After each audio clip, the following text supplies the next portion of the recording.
situation. Think I need a little help. Let's go. When this began, we were friends. You know I'm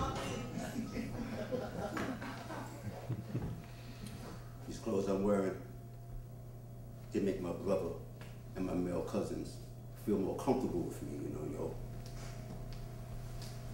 So they won't be seen with an obvious homo. For real, yo. Sometimes I wear these clothes because I know they make me appealing to the opposite sex. Sometimes I might wear these clothes just to find me some peace of mind. Find me a piece of ass. Sometimes I wear these clothes to intimidate my parole officer, my attorney. Just like you, I hide behind my clothes. Best drag in the world, for real, yo, is a drag queen. Shave eyebrows, put on a dark business suit, and fool everybody, for real, yo. But sometimes I dress even to find God. Because we know to get to God on Sundays, you better be dressed right. But speaking of God, God and my father are the two men who have caused me the most trouble in my whole freaking life, for real, y'all. The two men I totally don't understand. But yo, don't get me wrong. My story is not to be compared with the story of somebody that he made tall and gorgeous and female. That group has their own set of inherent byproducts that I don't want to touch. But God and my father, the two men that have caused me the most trouble in my whole freaking life, and part of the reason I dress like this. But you know what? You ain't got to figure nothing out. I'm going to take you all the way back to the beginning, how this all started.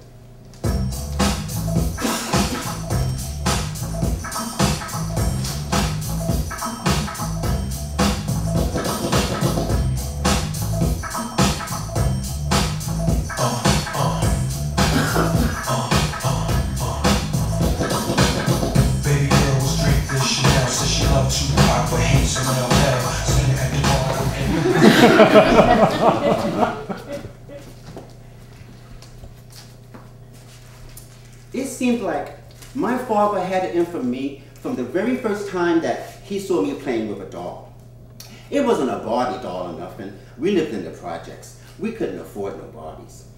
It was just a regular doll. I used to like to hold it by the legs and let the hair spring real wildly and say, Tommy, Tommy, leave me alone. I don't do that anymore, Tommy. Tommy, leave me alone. Oh, Tommy. But it seemed like from the very first time that my father seen me playing with a doll, it became his mission in life to toughen me up and to turn me into a boy that he could be proud of. But most importantly, to turn me into a boy that wouldn't embarrass the family with all of those faggoty ways. But it seemed like from the first time he seen me playing with a doll, I was always on punishment. And punishment meant four things. It meant you got sent to your room. You got sent to your room for dinner. And you got sent to your room for dinner and told to go back to your room after dinner. Or number 4, which is the one that I always got. Go to your room. And don't come out until I say so. Sometimes I would get the other numbers if it was a Sunday and he was in a hurry to go and see his mistress. And I always knew when he was going to see his mistress because it was always a Sunday. And he would always have on those brown clickety-clackety pointy shoes that would clickety-clack on the floor, and it would always be a Sunday. And my mother, she didn't like his mistress. But me, I loved at her because she kept him away from home for like really long periods of time. But it seemed like from the very first day that he seen me playing with a doll, I was always on punishment. And in my room, there wasn't nothing. There was just 2 windows. One window that looked out into the playground, and the other window that looked out into the parking lot. The best and the worst of both worlds.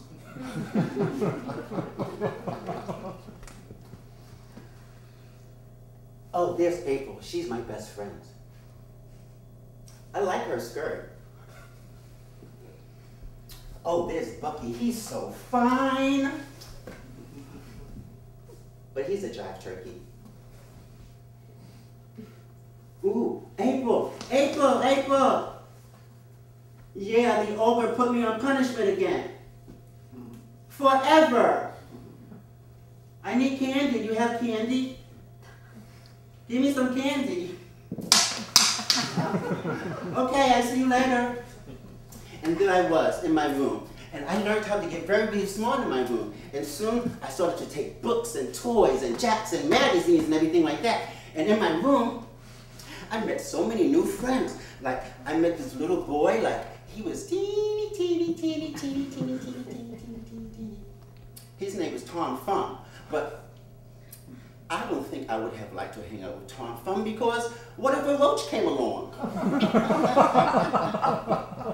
And then there was Jack, and he went all the way up this tall, tall, tall beanstalk, and he never fell to down.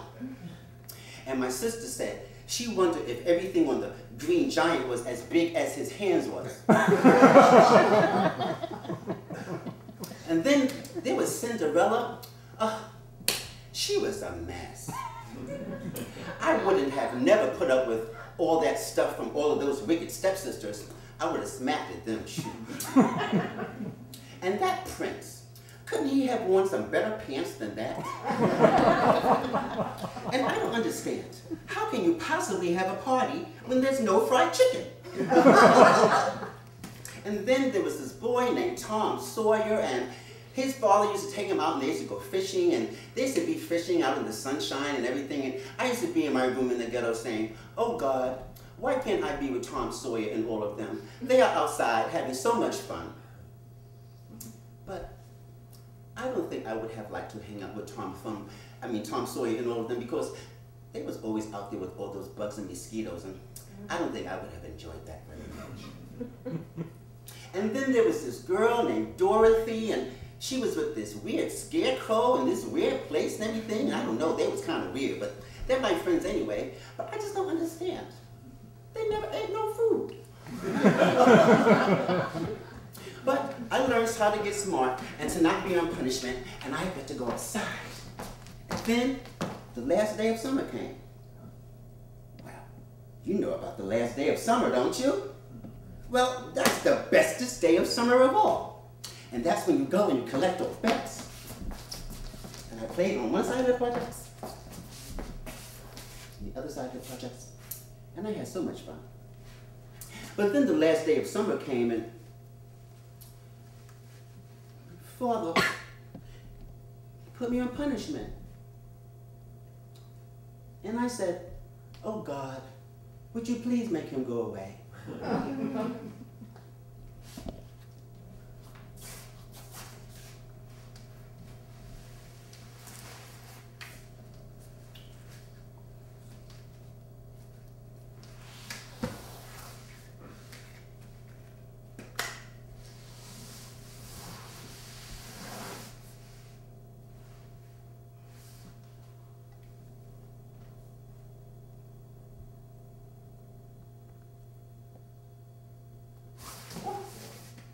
What was that?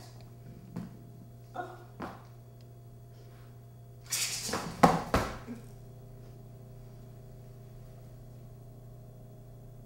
Oh. Oh God. Was that a sign for me to go outside? You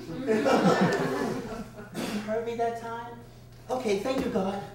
I went outside, and there it was, the last day of summer, big and bright and beautiful, and waiting for me. And I went from one side of the project, and I went to the other side of the project. And I had so much fun. But then I know when the sun is over the building 234, I should be going back because he might be home. And soon I seen that the sun was over the building 234, and I went back to my building. And when I got back to my building, what did I see? Oh, the bestest thing of all, the last call for double dutch, my favorite. But first, you know, you have to turn first. Well, you know how double dutch goes, don't you?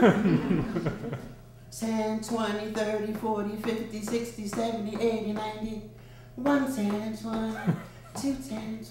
But you have to turn first.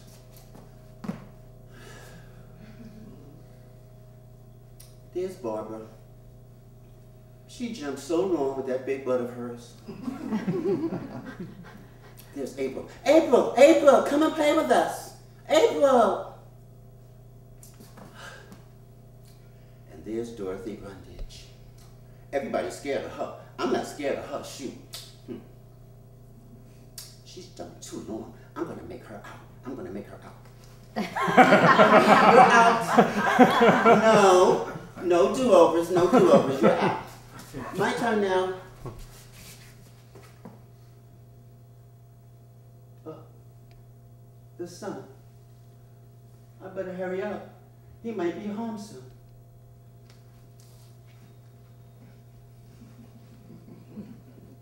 And there I was, ready to jump into the road.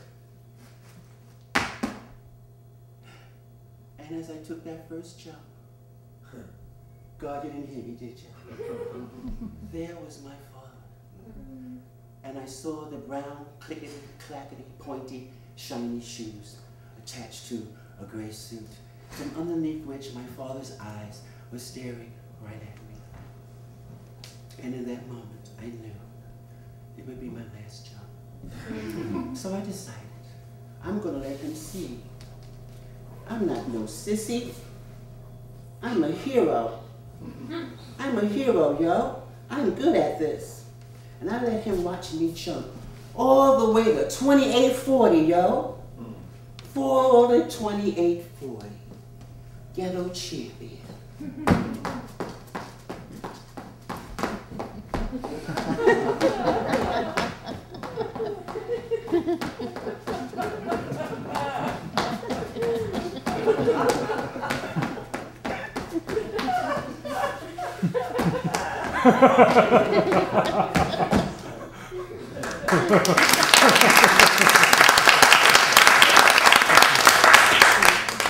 And as I fell to the ground from sheer exhaustion, I could only wonder, as I watched the eyes of God looking down on me, where was my father?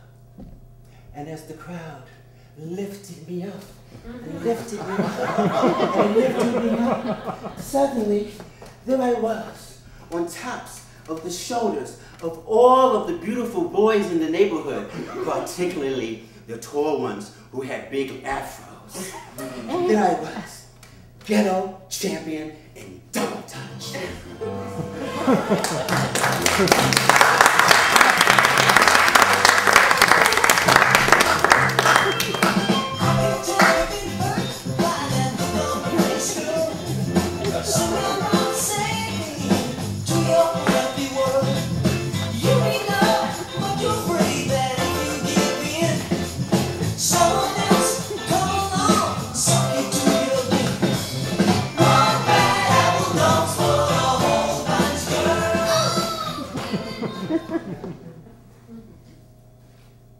And all I could do was wonder, where was my father? And when I spotted him, he was standing on the stoop. And all I could see was my father's hand going down.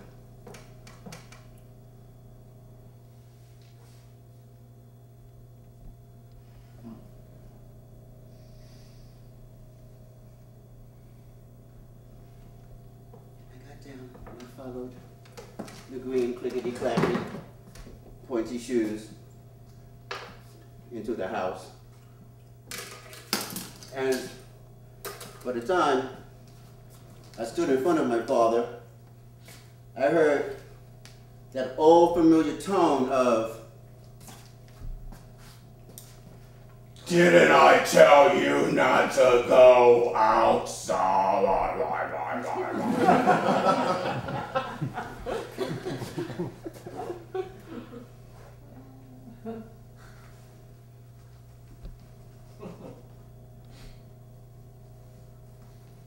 and when I woke, it was the middle of the night. And I heard my family sitting in the front, listening to television. And what I heard was the Ed Sullivan Show. And if I'm listening to the Ed Sullivan Show, that means I was also missing Sonny and Cher. And that made me very unhappy. But I woke up into the darkness once again. And this time I heard, and I knew it was my father, alone, watching TV. And I drifted off again. And I realized when I woke up the next time that the last day of summer had vanished. And the next day was going to be the first day of school. And I felt blood in my mouth and murder in my veins. And all I could hear was, Daddy, Daddy, dee. Daddy, Daddy, dee. Blood and murder pouring through my veins. Daddy, Daddy, dee.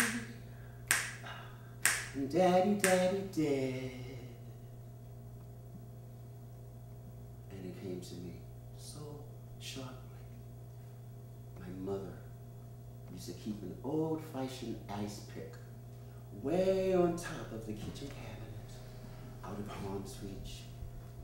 And I thought about that ice pick, and I waited until everything was quiet. Not even a mouse was creeping. I lived in the ghetto, so you know it had to be really early. And I creeped into the kitchen, on top of that shelf, and there it was.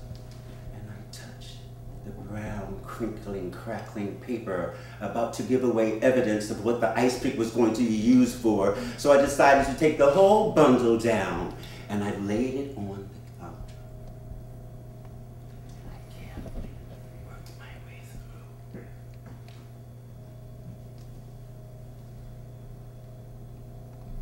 And there it was. My salvation. God, you made me this way. So that means for real, yo, tonight, I'm going to kill him.